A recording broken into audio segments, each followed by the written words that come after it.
Hi guys, Bailey here from Carp Dreams, and we're waiting outside Angling Direct for an absolute legend who's been on Carp Dreams before, Chris Rainbow. He's going to take me on the Angling Direct syndicate in Nazeing. This is a once in a lifetime opportunity, so I'm really going to try and get one of the big ones in there. If we don't, I'm sorry, but that's just how fishing goes. But if we do, we'll show you guys at home. See you when I've got a monster.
So this is early morning of the next day now, and we have a fish in the net, thank God.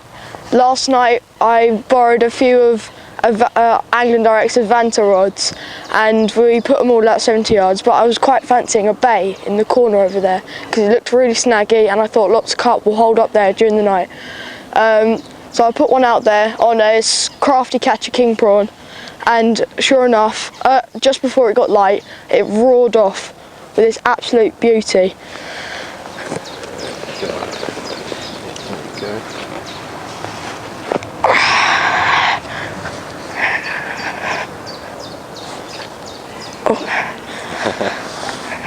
Perfect, mate.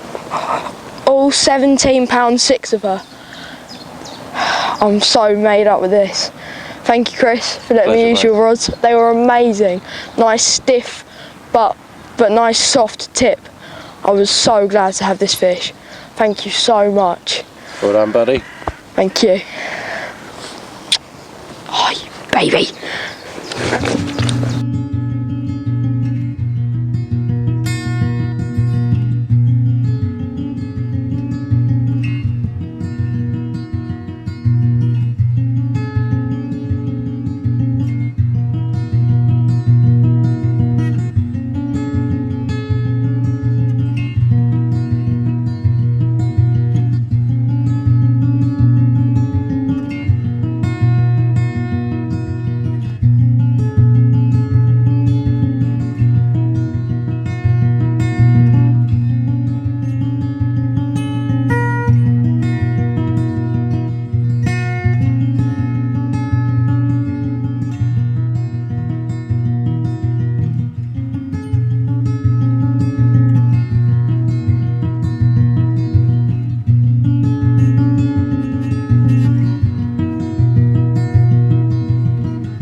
Come on! So as you can see, I got changed because I got really wet and sticky from the carp, but yeah, it was a beauty. Now I've got Chris sitting next to me, so we can just run through the rigs that I caught that monster on. Show me, Chris. Right, so one that did the business is called the multi-rig. So we take a about 12-13 inches of coated braid. This one's £30 called a camo. Does the weight, does this make any difference to £30? I find it makes it just a little bit stiffer, and for a couple of the waters I fish it's quite handy to have that little bit of extra strength as well. But the main thing is it just seems to stop any tangles. So I measure 2.5 inches, put a little dent in it.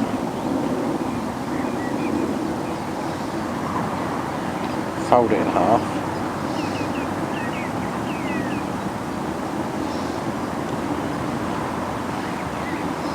And it's really, really simple. You get hold of it right down the bottom.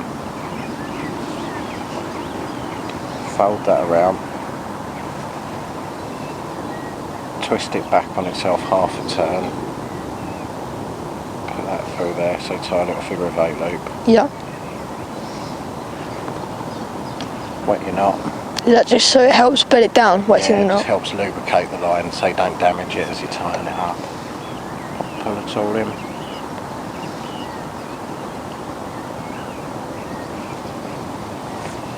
Tease that down. That's nice and strong, as you can see. Okay.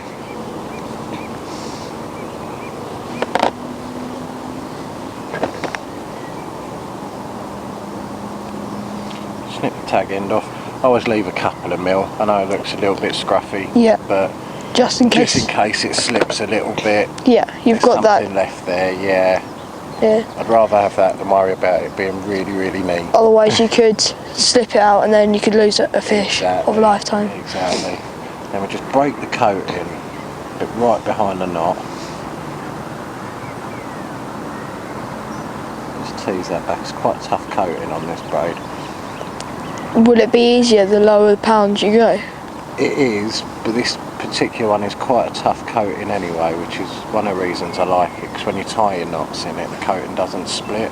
Okay. There's nothing more annoying than tying a perfect little rig. And it just and you go to splits. tie your loop knot in the end for your quick link, and the coating splits, and you've put a hinge exactly where you don't Yeah. want one.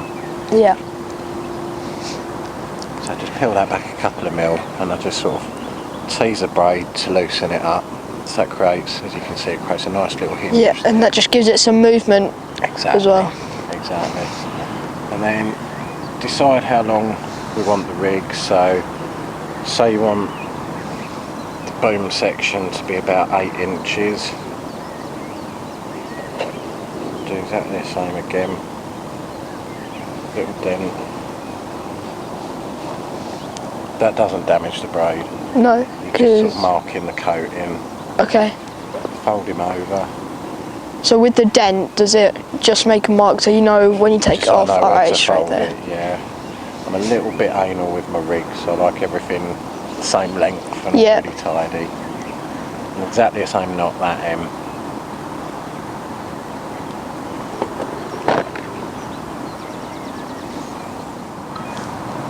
So tied exactly the same knot in each end, nice little loop, tighten them down. Just test your knots, make sure everything's strong.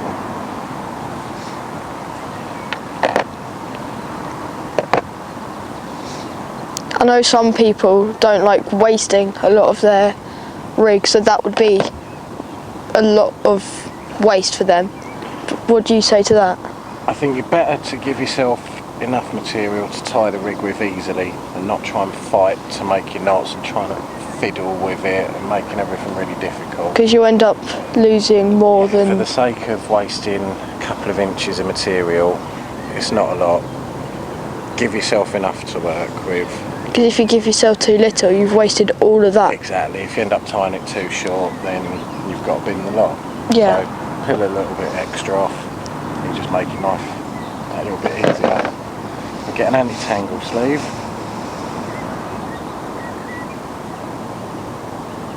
Pop it onto a baking needle. It's quite tight.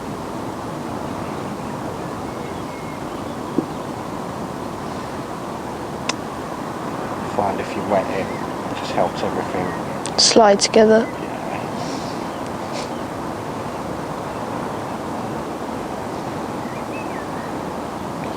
So that's that end of the rig done.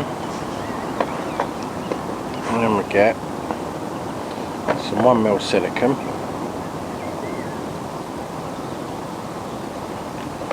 and we cut about a 10mm length of that off. Again, pop it on the baiting needle.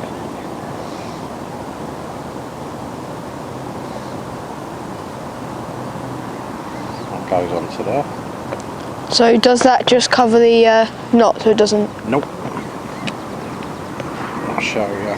So that, using a size 6 hook for this one, size 6 curve pattern. I tend to use 6s for pop-ups, 4s for bottom baits. So use a 6 for the pop-up because the hook's just a little bit lighter, so the pop-up will stay sitting up. Also, does that, better. when the fish sucks it up, is that quicker then it goes instead of I think struggling? it gives you a slightly more delicate presentation than a 4 up off the bottom. And it just having that bit of extra buoyancy in the pop-up, it'll just stay sitting proud for a little bit longer. So put that through the back of the hook. I'm going to take one of these little micro ring swivels, pop that over the loop, and then just take that loop you've made, pass it over the point of the hook,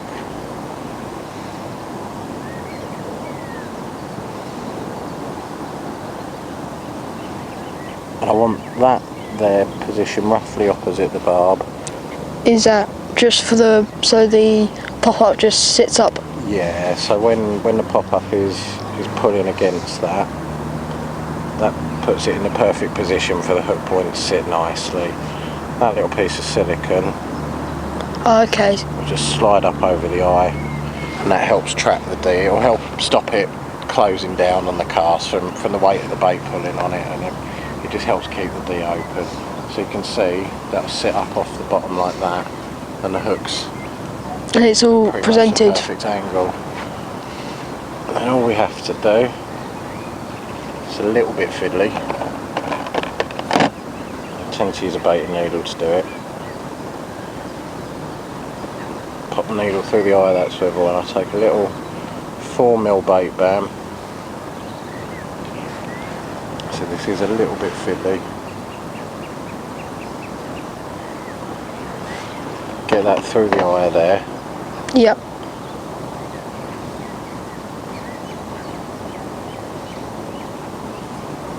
And pull the... Yeah, make like a little half hitch in it. Okay, so that just creates a little attachment. Yeah, I almost. find that easier than tying a hair. You can tie a little hair out of braid or bait floss or anything like that, but I just find that works for me. It's nice and easy. Take our boilie.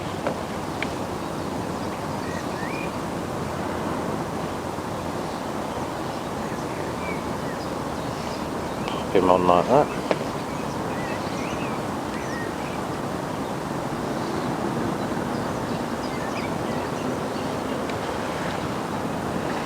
So you can use this rig for pop-ups, wafters. Just for pop-ups, this one. Yeah. Is that Well, just so it's just critically pop-up. balanced? Yeah, you want it to sink.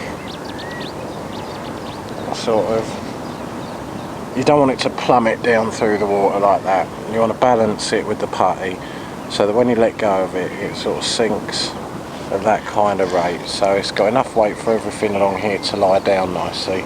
And that's just sitting up like that. And does this stiff boom section kick it out a bit more? That will help, yeah. And just to make sure, what we do, take a little mouse drop in a putty.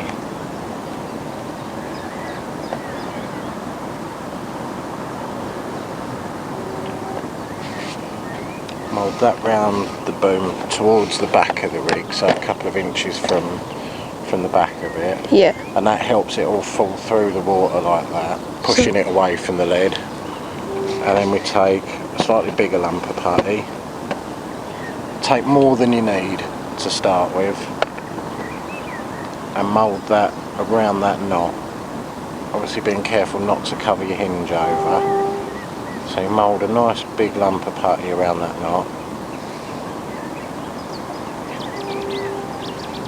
So more than it takes to sink the pop-up. Then you can go down to the margins and you can drop it in, see how fast it sinks, nip a little bit off, try it again, and once you've got it falling at that sort of speed, nice and slowly, you can see that's all starting to, even on the bucket there, that's starting to lay down nicely now. Yeah. And once you've got that balance, that's good to go. It's a deadly rig, yeah, as we can see. And you can see he's just sitting up proud, waiting to grab hold. The hook can turn quite freely, so whatever way the carp comes from, the hook can turn and go into the mouth point first. Hey guys, now it's later on in the evening now, but it's bitterly cold, even though it does look great. It's tonight it's supposed to be freezing. It's supposed to be like 0.5 degrees, so it's going to be a really cold night. Before I hit my bed, I just wanted to say to you guys, I'm so happy I've caught a fish now. I don't mind if I go home with no more. I'm so happy I caught one. I hope you guys are enjoying this video. Please leave a like, subscribe, and I'll see you later.